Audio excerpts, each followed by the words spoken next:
lọ́wọ́ ayọ̀ láti máa yọ̀ wá fẹ́ni tí jíǹgbé. Kò sí ìjì tí ó lè bòdì dán rẹ̀. Jésù ti gbà àwọn tó ti sọnù. Fún mi Bíbélì, ròyìn mímọ́ dídán. Mọ́lẹ̀ rẹ̀ yóò tọ́ mi lọ́nà tòrò. Ẹ̀kọ́ ìlérí òfin ìfẹ́ papọ̀. Kóòrù tó kọjá sọ́jà ìnípẹ̀kun. A kí yín káàbọ̀ sí ètò yín, ètò wa Jẹ́ kí Bíbélì sọ̀rọ̀. Ètò tí ìjọ Kristi l'Oǹdó àti ìjọ Kristi ní gbogbo tí wọ́n ń ṣe olùgbọ̀wọ́ rẹ̀. Orúkọ tèmi ni Fáṣọ̀nù Victor, àjíǹrere Kristi. Kí a tó tẹ̀síwájú nínú ìdánilẹ́kọ̀ọ́ tí a ní fún wa lónìí, ẹ jẹ́ kí a tẹríba fún àdúrà. Bàbá wa àti Ọlọ́run wa, Olódùmarè ọba ayérayé, bàbá wa nípasẹ̀ Jésù Kristi Olúwa, a fi ọpẹ́, ìyìn, ògo, ọlá fún orúkọ ẹ̀yin Ọlọ́run ẹlẹ́dàá wa, fún oore yín àti fún ìwàláàyè yín lórí ayé wa. A dúpẹ́ Ọlọ́run ìmọ́lẹ̀. Ẹ jọ̀ọ́ nínú àánú àtọlá ńlá yín kẹ́ ẹ bá wa sọ̀rọ̀ lónìí. Ẹ jẹ́ kí ìfẹ́ yín ó di mímọ̀ lọ́kàn wa kẹ́ ẹ sì gbàkóso gbogbo. Ní orúkọ Jésù Kristi náà, Olúwa àti olùgbàlà wa, àmín. A dá gbogbo ògo, ọlá, agbára àti ìyìnpadà fún Ọlọ́run ẹlẹ́dàá wa fún oore rẹ̀ àti fún iṣẹ́ ìyanu rẹ̀ lórí ènìyàn gbogbo. A dúpẹ́ lọ́wọ́ Ọlọ́run fún ẹ̀bùn ọ̀fẹ́ àtòrí ọ̀fẹ́ èyí tí a ń rí gbà láti jẹ́ ọ̀kan nínú àwọn àlàyé lónìí. A dá gbogbo ògo, ọlá, agbára àti ìyìnpadà fún Ọlọ́run ẹlẹ́dàá wa. Lẹ́ẹ̀kan sí a tún kí yín káàbọ̀ sí ètò yín, ètò wa Jẹ́ kí Bíbélì sọ̀rọ̀. A dúpẹ́ lọ́wọ́ Ọlọ́run fún àlàáfíà àti ìwàláàyè Ọlọ́run lórí ayé yín. A sì mọ̀ pé àlàáfíà àti ìwàláàyè Ọlọ́run yóò máa di mímọ̀ sí síwájú àti síwájú sí lórúkọ Jésù Kristi Olúwa wa, àmín. Tẹ́ ẹ bá nígbàgbé, à ń gbé ẹ̀kọ́ kan kalẹ̀ nípa ẹ̀kọ́ ìgbà ìkẹyìn, àwọn ohun tí Bíbélì gbé kalẹ̀ pé yóò ṣẹlẹ̀ ní ìgbà ìkẹyìn. Tí ẹ bá dẹ̀ fọkàn bá wa lọ nínú àwọn ètò ẹ̀kọ́ náà, àti kọ́kọ́ kẹ́kọ̀ọ́ pé kí ni yóò ṣẹlẹ̀ nígbà tí ènìyàn bá kú. Kókó ẹ̀kọ́ àkọ́kọ́ nìyí nípa àwọn ẹ̀kọ́ ìgbà ìkẹyìn. Kókó ẹ̀kọ́ ìkejì ni ìdánilójú ìyè lẹ́yìn ikú. Kókó ẹ̀kọ́ ìkẹta èyí tí a kọ́ a sọ̀rọ̀ nípa ìpadàbọ̀ Jésù Kristi lẹ́lẹ́ẹ̀kejì. Kókó ẹ̀kọ́ ìkẹrin a sọ̀rọ̀ nípa àwọn ẹ̀kọ́ èké tó rọ̀ mọ́ ìpadàbọ̀ Jésù Kristi lẹ́lẹ́ẹ̀kejì. Ìyẹn pín sí ipa méjì. Ní ọ̀sẹ̀ tí ó kọjá lọ, à ń kẹ́kọ̀ọ́ pé kí ni Bíbélì gbé kalẹ̀ gẹ́gẹ́ bí ẹ̀kọ́ nípa ìjọba ẹgbẹ̀rún ọdún. A sì ti wo ẹsẹ̀ Bíbélì tí àwọn ènìyàn ń lò tí wọ́n fi ń kẹ́kọ̀ọ́ pé Jésù Kristi ń padà bọ̀ lẹ́lẹ́ẹ̀kejì láti wá jọba ẹgbẹ̀rún ọdún ní ọ̀sẹ̀ tó kọjá lọ. A sì kíyèsí ohun tí ẹsẹ̀ Bíbélì náà tí kò sọ, tí ń ṣe ìwé ìfihàn orí 20 nígbà tá a kíyèsí láti ẹsẹ̀ kìíní títí dé ìkẹwàá. Ohun tí ò sọ òun la gbéyẹ̀wò ní ọ̀sẹ̀ tí ó kọjá lọ.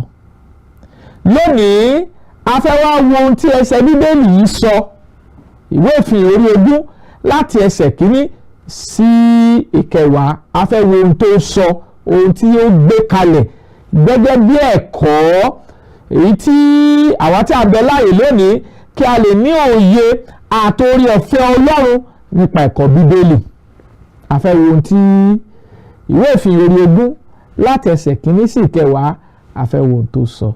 Ṣùgbọ́n ṣáájú eléyìí kí a kọ́kọ́ mọ̀ pé nínú ìwé ìfihàn orí 20 ẹsẹ̀ kìíní sí ìkẹwàá, Bíbélì ò gbé ẹ̀kọ́ kalẹ̀ pé Jésù Kristi ń padà bọ̀ nínú ayé. Kò gbé ẹ̀kọ́ kalẹ̀ pé Jésù Kristi padà bọ̀ nínú ayé láti wá gbé ìjọba ẹgbẹ̀rún ọdún kalẹ̀. Kò gbé kí Bíbélì ò gbé ẹ̀kọ́ náà kalẹ̀. A ò rí ẹ̀kọ́ yìí lọ́wọ́ Kristi, a ò rí lọ́wọ́ àwọn àpọ́sítélì, bẹ́ẹ̀ la ò rí nínú ìgbékalẹ̀ ẹ̀kọ́ ọ̀rọ̀ Ọlọ́run tàrí nínú Bíbélì. Àwa fẹ́ ṣe àtúpalẹ̀ rẹ̀. A ti kà á ìwé ìfihàn orí 20 láti ẹsẹ̀ kìíní sí ẹsẹ̀ kẹwàá. A ti kà á sí wa létí ní ọ̀sẹ̀ tí ó kọjá lọ. A sì ti ṣàlàyé lẹ́kùnrẹ́rẹ́ bí àwọn àlàyé 12 ohun tí ẹsẹ̀ bíbélì náà kò sọ. Ṣùgbọ́n lónìí a fẹ́ wo ohun tí ẹsẹ̀ Ọlọ́run tó sọ. A sì ń kẹ́kọ̀ọ́ nípa ìjọba ẹgbẹ̀rún ọdún. Apá kejì rẹ̀ la fẹ́ kọ́ lónìí. A sì fẹ́ kí ẹ bá wa fi ọkàn bá ẹ̀kọ́ náà lọ. Nítorí pé ẹ̀kọ́ náà tí ń ṣe ẹ̀kọ́ òtítọ́, tí ń ṣe ẹ̀kọ́ Kristi, yóò sọ wá di òmìnira tí a bá ní ẹ̀kúnrẹ́rẹ́ ẹ̀kọ́ àti ìmọ̀ ọ̀rọ̀ Ọlọ́run nípa ẹ̀kọ́ yìí, ìjọba ẹgbẹ̀rún ọdún. Ṣé lótìtọ́ ni Jésù Kristi padà bọ̀ lẹ́ẹ̀kejì láti wá gbé ìjọba ẹgbẹ̀rún ọdún kalẹ̀? Àlàyé ìgbọ́dọ̀ yé wa gẹ́gẹ́ bí a ti fẹ́ wò nínú ọ̀rọ̀ Ọlọ́run. A fẹ́ kí a jọ kẹ́ súnmọ́ tòsí, gbogbo ẹ̀yin tẹ́ ń wò wá nílé, ẹ súnmọ́ tòsí kí a jọ gbé Bíbélì sẹ́gbẹ̀ẹ́ tó bá ṣe ṣe kẹ́ gbé Bíbélì sẹ́gbẹ̀ẹ́ ká a jọ máa ka ọ̀rọ̀ Ọlọ́run papọ̀. Nítorí pé ètò yóò dálé lórí jẹ́ kí Bíbélì sọ̀rọ̀, a gbọ́dọ̀ gba Bíbélì láàyè láti sọ̀rọ̀. Ibi tó bá sì ti sọ̀rọ̀ a gbọ́dọ̀ sọ̀rọ̀, ibi tó bá ti dákẹ́ a gbọ́dọ̀ dákẹ́. Nítorí pé ìwé Pétérù kìíní orí 9 ẹsẹ̀ 11 Bíbélì tí ẹnikẹ́ni bá ń sọ̀rọ̀ kó máa sọ gẹ́gẹ́ bí ọ̀rọ̀ Ọlọ́run, tí ẹnikẹ́ni bá ń ṣiṣẹ́ ìránṣẹ́ kó máa ṣe gẹ́gẹ́ bí agbára tá a fi fún, kí a lè yin Ọlọ́run lógo, ẹni tí ògo, ọlá àti agbára wà fún títí láéláé, àmín. So a gbọ́dọ̀ sọ̀rọ̀ níbi tí Bíbélì bá ti sọ̀rọ̀, a sì gbọ́dọ̀ dákẹ́ níbi tí Bíbélì bá ti dákẹ́. Nítorí tá a pè wá sí nìyí ká máa sọ ohun tọ́lọ́run gbé kalẹ̀ gẹ́gẹ́ bí ẹ̀kọ́. Ká wá wo ìwé Ìfihàn orí 20 ẹsẹ̀ 1 sí 10 kí a wo ohun tí ẹsẹ̀ Bíbélì ń sọ. Ẹsẹ̀ Bíbélì yìí tá a bá kà á, ó pín sí ipa mẹ́ta nínú àlàyé. Ipa àkọ́kọ́ la lè rí nínú Ìfihàn orí 20 nígbà tá a bá kà á láti ẹsẹ̀ 1 dé 7. Ó sọ̀rọ̀ nípa pé àdè Sátánì fún ẹgbẹ̀rún ọdún. A sọ̀rọ̀ nípa ẹgbẹ̀rún ọdún níbi pé àdè Sátánì fún ẹgbẹ̀rún ọdún òun la rí nínú ìwé Ìfihàn orí 20 ẹsẹ̀ 1 sí 7. Ipa kejì tó pín sí torí pa ó kà á, ó ní pé àjíǹde àkọ́kọ́, first resurrection, nínú ìwé Ìfihàn orí 20 láti ẹsẹ̀ 4 sí 6 kí ló sọ. Ìkẹta òun ni ìpín kẹta tó pín sí ni pé ìpín kẹta ni ìwé Ìfihàn orí 20 nígbà tá a kéèsì láti ẹsẹ̀ 7 sí 9 tó sọ̀rọ̀ nípa adágún iná èyí tá a ti pèsè sílẹ̀ fún Sátánì àti àwọn tí kò gbọ́ràn sí àṣẹ àti ìwàláàyè àtọ̀rọ̀fẹ́ Ọlọ́run ní ìwàláàyè wọn. Ibi kókó ẹ̀kọ́ tí ìwé Ìfihàn orí 20 nígbà tá a kéèsì ẹsẹ̀ 1 sí 9 tó pín sí ni. Ká máa wò wọ́n lẹ́yọ kọ̀ọ̀kan. A ó kà láti ìwé Ìfihàn orí 20 ẹsẹ̀ 1 sí 7. A fẹ́ wo ohun tí ẹsẹ̀ Bíbélì sọ. Ǹjẹ́ lóòótọ́ lẹsẹ̀ Bíbélì kẹ́kọ̀ọ́ pé Jésù Kristi padà bọ̀ lẹ́lẹ́kejì láti wá jọba ẹgbẹ̀rún ọdún nínú ayé lórí ìtẹ́ babalá rẹ̀ nípa tara tí í ṣe Dáfídì bí? A fẹ́ gbéyẹ̀wò. Ká gbọ́ ohun tọ́rọ̀ Ọlọ́run sọ. Ìwé Ìfihàn orí 20 ẹsẹ̀ 1 sí 7 tó sọ̀rọ̀ nípa pé àdè Sátánì fún ẹgbẹ̀rún ọdún. Ẹgbọ́n tó yé o. Ó ní mo sì rí à ń ka ìwé Ìfihàn orí 20 ẹsẹ̀ 1 sí 7. Ó sì rí áńgẹ́lì kan tí ọ̀run sọ̀ kalẹ̀ wá, tí ohun ti ìṣíka ọ̀gbun ni àti ẹ̀yìn ńlá ní ọwọ́ rẹ̀.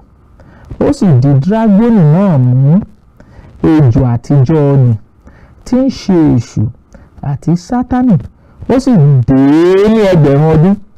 Ó sì gbé e sọ sínú ọ̀gbun náà. Ó sì fi èdìdì dì í ní orí rẹ̀ kí ó má bàa tan àwọn orílẹ̀-èdè jẹ mọ́ títí ẹgbẹ̀rún ọdún náà yóò fi pé. Lẹ́yìn èyí a kò ṣàìtú sílẹ̀ fún ìgbà díẹ̀. Ká gbé àlàyé kalẹ̀ ní ìwé Ìfihàn orí 20 ẹsẹ̀ 1 sí 7. Kókó ẹ̀kọ́ tá a rí dìbò ni pé àdè Sátánì fún ẹgbẹ̀rún ọdún kó má bàa tan àwọn tó wà nínú ayé, kó má bàa tàn wọ́n jẹ mọ́. Bàtà kókó ẹgbẹ̀rún ọdún náà sì pé a tú wọn sílẹ̀. Kí ni ẹsẹ̀ Bíbélì kí ló sọ? A rí pé níbí yìí ń ta rí dìbò níbẹ̀ ni pé àdè Sátánì fún ẹgbẹ̀rún ọdún. Ilé gbọ́dọ̀ yé wa. Àdè Sátánì fún ẹgbẹ̀rún ọdún. So báwo ni a ṣe dè é tàbí pé kí ni ìdí tí a fi dè Sátánì.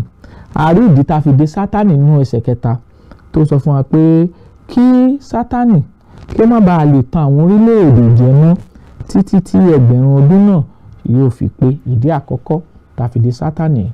Èkejì, Jòhánù sọ fún wa pé òun rí ìṣípayá nígbà tí áńgẹ́lì sọ̀kalẹ̀ wá tí ó sì dè Sátánì èṣù ni tí í ṣe dragoni tó dè ó sì dè ní ẹgbẹ̀rún ọdún. Kí ni ó túmọ̀ sí? Tá bá sọ pé a dè nǹkan ní ẹgbẹ̀rún ọdún, ó túmọ̀ sí pé iṣẹ́ tí áńgẹ́lì tá a rán níṣẹ́ láti wá ṣe ó ní láti pé ó dí agbára Sátánì kù ní ṣíṣiṣẹ́ láti rí pé àwọn ènìyàn, àwọn ìdojúkọ tàbí inúnibíni tí a ṣe sí àwọn onígbàgbọ́ á dí agbára rẹ̀ kù.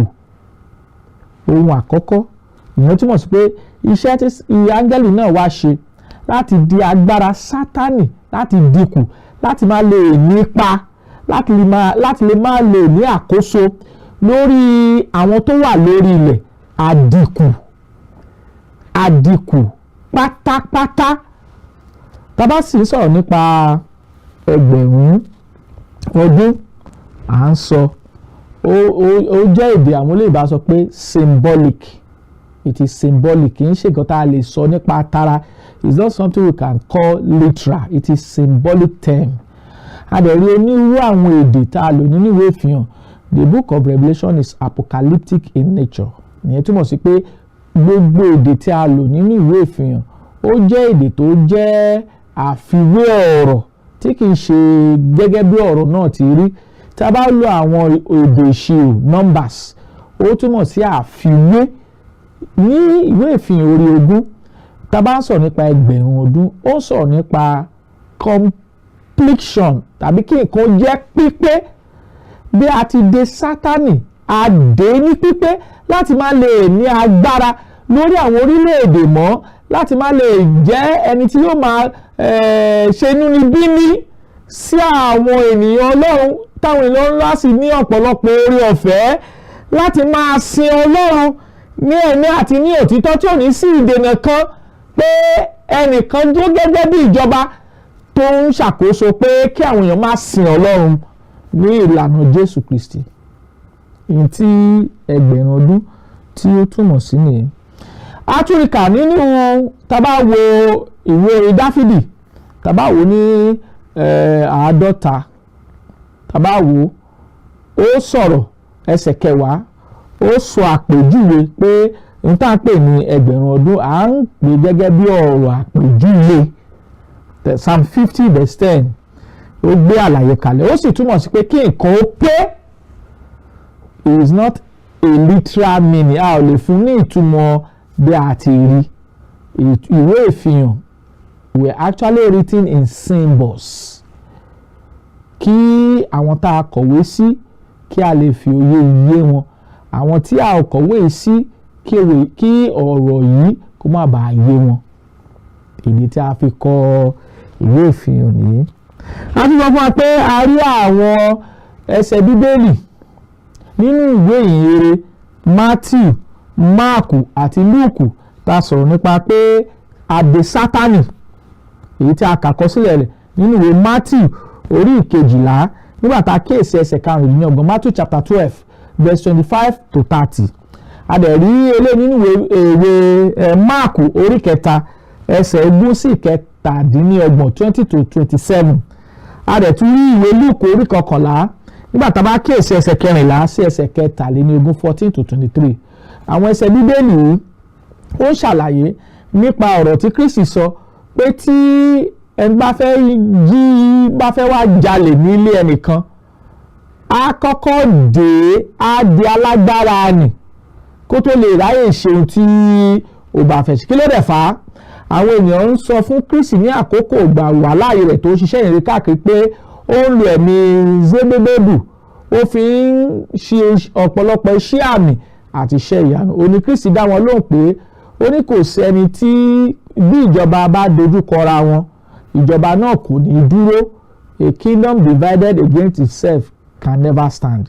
Ó wá ṣàpèjúwe pé bí èèyàn bá fẹ́ lọ jalè tí ẹ bá sì rí alágbára kan níbì kan yẹn àkọ́kọ́ dé alo èdè Kristi lo èdè dídè pé kí Kristi tó lè bẹ̀rẹ̀ sí í ṣiṣẹ́ ọ̀pọ̀lọpọ̀ àmì àti iṣẹ́ ìyanu àdè Sátánì kó má bàa lágbára lórí iṣẹ́ ìràpadà àti iṣẹ́ ìtúsílẹ̀ àti iṣẹ́ ìgbàlà tí a fi Kristi rán Kristi sínú ayé àdè àti lo èdè dídè nínú àwọn ìwé ìyìnrere ní Mátíù ní Máàkù àti ní ìwé Lúùkù.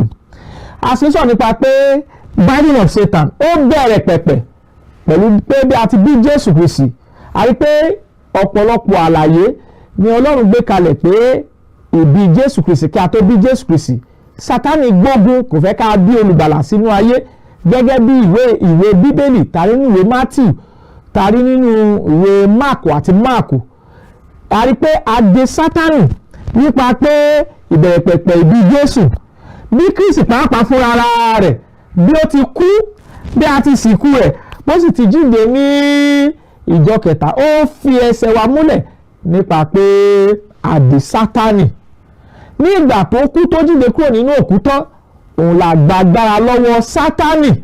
Tẹ́ bá wo ìwé Jòhánù kínní orí 3 tá bá kíyèsí ẹsẹ̀ 8 ó ṣàlàyé fún wa ńbẹ̀ pé a ní ẹni tó bá ń dẹ́ṣẹ̀ ti èṣù nítorí náà ni ọmọ Ọlọ́run ṣe farahàn láti wá pa iṣẹ́ èṣù run. Eléyìí gbọ́dọ̀ yé wa níta sọ ni pé ìwé ìfihàn orí 20 a fẹ́ gbé ìtumọ̀ ẹsẹ̀ Bíbélì kalẹ̀ ìwé ìfihàn orí 20 láti ẹsẹ̀ 1 sí 3 ó ṣàlàyé pé àdè Sátánì fún ẹgbẹ̀rún ọdún lẹ́yìn ẹgbẹ̀rún ọdún yìí a wà tú sílẹ̀ díẹ̀ ìyẹn túmọ̀ sí pé dídè ìyẹn túmọ̀ sí pé àdè tí ò lágbára láti ṣe ọ̀pọ̀lọpọ̀ a large scale of persecution to Christians a ò kò lágbára láti dojúkọ àwọn Kírísítẹ́nì ní ọ̀pọ̀lọpọ̀ àdè agbára rẹ̀ àti iṣẹ́ rẹ̀ àti oore ọ̀fẹ́ rẹ̀ torí ló ní ọ̀pọ̀lọpọ̀ àwọn tí ń darí ayé ní àkókò náà àti sọ àsọtẹ́lẹ̀ fún àwọn Kírísítẹ́nì pé kí wọ́n fọkàn balẹ̀ iṣẹ́ Sátánì lórí pé wọn kò fẹ́ kí ìjọ Ọlọ́run àti ìfẹ́ Ọlọ́run ó di mímọ̀ a ó dé àlàyé tí Bíbélì gbé kalẹ̀ nìyí a sì ṣàlàyé dídè ní ìwàláyé Kristi pàápàá ó ṣàlàyé pé ẹnìkan alágbára kan tí ẹ bá fẹ́ wọlé alágbára ó gbúdọ̀ dé kó tó lè ṣe tó bá fẹ́ ṣe nínú ilé alágbára a sì fi alágbára náà wé Sátánì. Eléyìí gbọ́dọ̀ yé wa bí a ti ń tẹ̀síwájú. Ẹ jẹ́ ká wo ìwé Hébérù orí 2 ká wo ẹsẹ̀ 14 kí ni Bíbélì kọ́ wa. Ìwé Hébérù orí 2 ká wo ẹsẹ̀ 14 kí ni Bíbélì kọ́ wa. Ẹ gbọ́n tọ̀rọ̀ Ọlọ́run sọ. Ó ní ǹjẹ́ ní ìwọ̀n bí àwọn ọmọ ti ṣe alábàápín ara òun ẹ̀jẹ̀ gẹ́gẹ́ bẹ́ẹ̀ ni òun pẹ̀lú sì jẹ́ alábàápín nínú ọ̀kan náà kí ó lè ti pa ikú pa ẹni tí ó ní agbára ikú èyí ní èṣù. Àlàyé tá à ń gbé kalẹ̀ ni pé ìwé ìfihàn orí 20 láti ẹsẹ̀ 1 sí 3 ó fi ẹsẹ̀ wa múlẹ̀ pé a ó dè Sátánì ní ẹgbẹ̀rún ọdún yìí sì nínú ìwé ìfihàn symbolic ó ń ṣàlàyé pé he will be bound completely. Bí a ti dè Sátánì bẹ́ẹ̀ náà ni àwọn tí a ti bẹ́ lórí nítorí ìyìnrere Kristi tá a sọ fún wa pé a rí lórí ìtẹ́ Ọlọ́run bẹ́ẹ̀ náà ni wọ́n jọba. Ìyẹn túmọ̀ sí pé wọ́n gba ìṣẹ́gun lórí èṣù ilé ìgbìmọ̀ yìí wa. Ẹ ká wo ìwé ìfihàn orí 20 ká kíyèsí láti ẹsẹ̀ 4 títí dé 6 ká gbọ́ ohun tí ọ̀rọ̀ Ọlọ́run sọ fún wa níbẹ̀. Ó ní mo sì rí àwọn ìtẹ́ wọ́n sì jókòó lórí wọn a sì fi ìdájọ́ fún un mo sì rí ọ̀kan nínú àwọn tí ń bẹ lórí ẹ̀rí Jésù àti lórí ọ̀rọ̀ Ọlọ́run àti àwọn tí kò sì foríbalẹ̀ fún ẹranko náà àti fún àwọn àwòrán rẹ̀ tàbí tí kò sì gba àmì rẹ̀ ní iwájú wọn àti ní ọwọ́ wọn wọ́n sì wà láàyè wọ́n sì jọba pẹ̀lú Kristi ní ẹgbẹ̀rún ọdún. Tá bá wo ẹsẹ̀ kẹrin, ìkarùn-ún àti kẹfà, mo fẹ́ ká kà síwájú kó lè yé wa dáadáa. Ó ní àwọn òkú ìyókù kò wà láàyè mọ́ títí ẹgbẹ̀rún ọdún náà yóò fi pé. Èyí ni àjíǹde kínní. Ẹ wo ẹsẹ̀ kẹfà. Ó ní olùbùkún àti mímọ́ ìyẹn ni tí ó ní ipa nínú àjíǹde ìkíní náà. Lórí àwọn wọ̀nyí ikú kejì kò lágbára, ṣùgbọ́n wọ́n ó jẹ́ àlùfáà Ọlọ́run àti ti Kristi, wọ́n ó sì máa jọba pẹ̀lú rẹ̀ ní ẹgbẹ̀rún ọdún. A tún ti sọ̀rọ̀ ẹgbẹ̀rún ọdún ipá kejì láti ẹsẹ̀ kẹrin sí ìkẹfà. Ọ̀rọ̀ ẹgbẹ̀rún ọdún tá a kọ́kọ́ sọ ní ẹsẹ̀ kínní sí ẹsẹ̀ kẹta ni pé adé Sátánì ní ẹgbẹ̀rún ọdún. Eléyìí gbọ́dọ̀ yé wa. A sì ṣàlàyé tá a bá sọ̀rọ̀ nípa pé adé Sátánì ní ẹgbẹ̀rún, ìyẹn túmọ̀ sí pé agbára rẹ̀ tó ń lò lórí ayé ní àkókò náà láti gbé ọ̀pọ̀lọpọ̀ inúnibíni dìde sí àwọn Kírísítẹ́nì a ó fi òpin sí. Nígbà tá a wá kíyèsí ẹsẹ̀ kẹrin, a gbé àlàyé kalẹ̀ pé ó ní àwọn òkú tí wọ́n ti kú, àwọn yẹn ló jọba pẹ̀lú Kristi ní ẹgbẹ̀rún ọdún. Ẹ kíyèsí, àwọn òkú tó ti kú la sọ pé wọ́n jọba pẹ̀lú Kristi ní ẹgbẹ̀rún ọdún. Adé Sátánì ní ẹgbẹ̀rún ọdún ní ẹsẹ̀ kínní sí kẹta. Àwọn òkú tí wọ́n ti kú tí wọ́n gba ẹ̀rí Kristi, tí wọ́n ò gba àmì, tí wọ́n ò sì ní àmì níwájú orí wọn tàbí lọ́wọ́ wọn, a sọ fún wa pé àwọn wọ̀nyẹn jọba pẹ̀lú Kristi ní ìtẹ́ rẹ̀. Eléyìí gbọ́dọ̀ yé wa. Ìbéèrè ni pé ṣé ní ayé ni wọ́n ti jọba pẹ̀lú Kristi? Ìdáhùn ni pé rárá, a ò tiẹ̀ rí ọ̀rọ̀ ayé nínú ìwé ìfihàn orí 20 láti ẹsẹ̀ kẹrin sí ìkẹfà. A rí pé nínú ayé ni. Ṣé Kristi ló ń jọba? Rárá o. A sọ fún wa pé àwọn tó ti kú nítorí ẹ̀rí Jésù Kristi, àwọn wọ̀nyí ló ń jọba pẹ̀lú Kristi ní ẹgbẹ̀rún ọdún. Ìyẹn túmọ̀ sí pé completion. Ìwé ìfihàn orí 20 nígbà tá a kíyèsí láti ẹsẹ̀ kẹrin sí ìkẹfà, ó ń gbé àlàyé kalẹ̀ pé àwọn tí a gbẹ́ lórí nítorí ẹ̀rí Jésù, àwọn wọ̀nyí ló ń jọba pẹ̀lú Kristi. Níbí yìí a ò gbé àgbékalẹ̀ pé Kristi jọba nínú ayé. Àwọn tá a gbẹ́ lórí la sọ pé wọ́n jọba pẹ̀lú Kristi ní ẹgbẹ̀rún ọdún. Bí Sátánì bí a ti dè é bí ìwé ìfihàn orí 20 ẹsẹ̀ kìíní sí kẹta fún ẹgbẹ̀rún ọdún, bẹ́ẹ̀ náà ni àwọn tí a gbẹ́ lórí nítorí ẹ̀rí Kristi tí wọ́n wà lábẹ́ pẹpẹ ní ìwé ìfihàn orí 6 ẹsẹ̀ 9, àwọn wọ̀nyí la sọ pé wọ́n jọba pẹ̀lú Kristi. Eléyìí gbọ́dọ̀ yé wa. Àlàyé yìí kò gbé àgbékalẹ̀ pé Kristi ń bọ̀ nínú ayé lẹ́lẹ́kejì láti wá jọba ẹgbẹ̀rún ọdún, kò sọ bẹ́ẹ̀. Ohun tó sọ ni pé àwọn tí a gbẹ́ lórí nítorí ẹ̀rí Jésù Kristi wọ́n jọba pẹ̀lú Kristi ní ẹgbẹ̀rún ọdún. Ilé ìgbọ́dọ̀ yọ̀wọ̀ yẹn túmọ̀ sí pé àwọn tí a gbẹ́ lórí wọ́n gba ìṣẹ́gun nítorí pé wọ́n dúró nínú ìpè àti orí ọ̀fẹ́ àti agbára Ọlọ́run ní ìwà láàyè wọn ò sì forí balẹ̀ fún èṣù tàbí èrè náà tí a gbé kalẹ̀ pé kí àwọn èèyàn kó máa forí balẹ̀ fún ní ìwà láàyè wọn nínú ayé. Kò tiẹ̀ sọ̀rọ̀ nípa ayé níbí yìí, kò sọ̀rọ̀ nípa ayé pé ayé yìí ni wọ́n ti ń jọba pẹ̀lú Kristi. Kì í ṣe Kristi la sọ pé ó ń jọba o. A sọ pé àwọn tí a bẹ́ lórí nítorí ẹ̀rí Jésù Kristi wọ́n jọba pẹ̀lú Kristi. Ẹ lọ ka ẹsẹ̀ Bíbélì náà dáadáa. Ẹ mọ̀ pé ètò yìí ó sọ nípa wípé jẹ́ kí Bíbélì sọ̀rọ̀. À ń sọ̀rọ̀ níbi tí Bíbélì bá ti sọ̀rọ̀, a sì dákẹ́ níbi tí Bíbélì bá ti dákẹ́. Ìwé ìfihàn orí 20 ẹsẹ̀ kìíní sí kẹta ó gbé àlàyé kalẹ̀ nípa pé adé Sátánì fún ẹgbẹ̀rún ọdún, ipa rẹ̀, agbára rẹ̀ kò nípa lórí àwọn àyànfẹ́ Ọlọ́run mọ́. Agbára rẹ̀ láti fi ọ̀pọ̀lọpọ̀ inúnibíni fún àwọn Kírísítẹ́nì kò nípa lórí rẹ̀ mọ́. Ọlọ́run fún ara rẹ̀ ó ti wá jọba. Àwọn ènìyàn Ọlọ́run tá a bẹ́ lórí nítorí ẹ̀rí Kristi wọ́n wá bẹ̀rẹ̀ sí kún fún ayọ̀ pé bíbẹ́ wọn lórí ó já sí èrè nítorí pé wọ́n gba Ọlọ́run alààyè gbọ́. Àlàyé tí Bíbélì gbé kalẹ̀ nínú ìwé ìfihàn orí 20 ẹsẹ̀ 4 sí ìkẹfà nìyí. Ilé ìgbọ́dọ̀ yé wa. Ó sì sọ̀rọ̀ nípa àjíǹde àkọ́kọ́. Àwọn tá a gbẹ́ lórí yìí wọ́n ti kú a sì sọ̀rọ̀ nípa àjíǹde àkọ́kọ́ àwọn tá a bẹ́ lórí tí wọ́n dúró nínú ìtẹ́ Kristi. A sọ fún wa pé wọ́n ti borí àjíǹde àkọ́kọ́, ikú kejì which is the final judgment of God kò ní agbára lórí wọn mọ́. Àlàyé tí Bíbélì gbé kalẹ̀ nìyí nínú ìwé ìfihàn orí 20 nígbà tá a kíyèsí ẹsẹ̀ 4 sí 6. Àwọn ẹnikẹ́ni tó bá máa borí àjíǹde àkọ́kọ́ kò ní wà nínú ara. Ilé gbọ́dọ̀ yé wa. Ẹ ká wo àlàyé ìkẹta tí ìwé ìfihàn orí 20 ohun tó ń sọ nípa ìjọba ẹgbẹ̀rún ọdún nígbà tá a kíyèsí láti ẹsẹ̀ 7 sí 10 kí l'Olúwa wí, kí ni ọ̀rọ̀ Ọlọ́run sọ.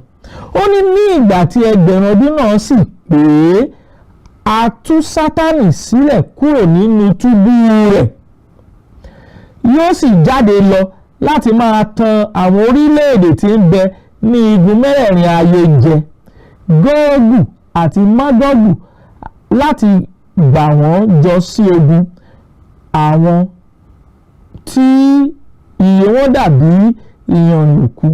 Wọ́n sì gòkè lọ bá la ibú ayé já, wọ́n sì yí ibùdó àwọn ènìyàn mímọ́ ká àti ìlú àyànfẹ́ náà. Iná sì ti ọ̀run sọ̀kalẹ̀ wá, ó sì jó wọn. Ẹ wo ẹsẹ̀ 10. A sì wọ́ èṣù tó tàn wọ́n jẹ sínú adágún iná àti sulfuri, níbi tí ẹranko àti wòlíì èké ń gbé wà. A ó sì máa dá wọn lóró lọ́sàn-án àti lóru, láé àti láéláé. Àlàyé tari ní ọ̀rọ̀ Ọlọ́run. A sọ̀rọ̀ nípa àlàyé ìkẹta òní pé adágún iná, ìyẹn túmọ̀ sí ìdájọ́ fún fún Sátánì àti àwọn tí kò mọ̀ Ọlọ́run. Lake of fire láti ìwé ìfihàn orí 20 ẹsẹ̀ 7 sí 10. Ìwé Mátì orí 25 láti 41 ó ti gbé àlàyé kalẹ̀ pé Sátánì àtàwọn ọmọ ogun rẹ̀ a ó jù wọ́n sínú adágún iná tí ń fi iná àti sulfuri jó. Ìbéèrè pé ṣé nínú ayé ìṣẹ̀lẹ̀ ti ṣẹlẹ̀? Ìdáhùn ni rárá o. Ṣé nínú ogun ayé ni? Ìdáhùn ni pé rárá o. A ti sọ àsọtẹ́lẹ̀ rẹ̀ látẹnu Kristi pé òpin fún Sátánì àtàwọn ọmọ ogun rẹ̀ àtàwọn áńgẹ́lì rẹ̀, àwọn tí kò gbàgbọ́ nínú ìyèrè òtítọ́, òun ni iná àìlópin èyí tí a pèsè sílẹ̀ fún Sátánì àtàwọn ọmọ ogun rẹ̀. Ohun tí ẹsẹ̀ Bíbélì ń kọ́ wa nínú ọ̀rọ̀ Ọlọ́run kò kọ́ wa pé Kristi ń bọ̀ wá sínú ayé láti wá jọba ẹgbẹ̀rún ọdún. Eléyìí gbọ́dọ̀ yé wa bí a ti ń tẹ̀síwájú nínú ìmọ̀ ọ̀rọ̀ Ọlọ́run. So Kristi ò padà wá lẹ́lẹ́kejì láti wá jọba ẹgbẹ̀rún ọdún. Kò kọ́ wa lẹ́lẹ́kejì pé Kristi á wá, tó bá ti kọ́kọ́ wá ní ìkọ̀kọ̀, á kó àwọn kan lọ sókè, lẹ́yìn ọdún méje á wá padà wá láti wá bá Sátánì jà nínú ayé. Kò kọ́ wa bẹ́ẹ̀. Àlàyé ìgbọ́dọ̀ yé wa bí a ti ń tẹ̀síwájú nínú ìfẹ́ Ọlọ́run. A ti gbé ẹ̀kọ́ kalẹ̀ nípa ohun tí Bíbélì sọ nípa ẹgbẹ̀rún ọdún. A sì bẹ̀ Ọlọ́run pé kí Ọlọ́run kó fi ìmọ̀ òtítọ́ kó fi sí wa lọ́kàn, kí àwa kó lè lóye ìfẹ́ Ọlọ́run àti wà láàyè rẹ̀ ní kíkún. Ọlọ́run yóò kọ́ wa mọ̀ ṣe lórúkọ Jésù, yóò sì fi ìfẹ́ rẹ̀ hàn wá síwájú àti síwájú sí i. Tí ẹ bá ní àlàyé tàbí ìbéèrè tàbí ẹ̀bẹ̀ àdúrà, àwọn nọ́mbà tẹ́ ó pè wá sí ní 08057444902 tàbí 08065717023. àwọn nọ́mbà tí a ti pè fún wa yìí ẹ̀ka tó tún pè fún wa 08057444902 tàbí 08065717023. kí àlàáfíà àti wà láàyè Ọlọ́run kí ó máa bá wa gbé títí láéláé lórúkọ Jésù Kristi Olúwa àti Olùgbàlà wa. Àmín.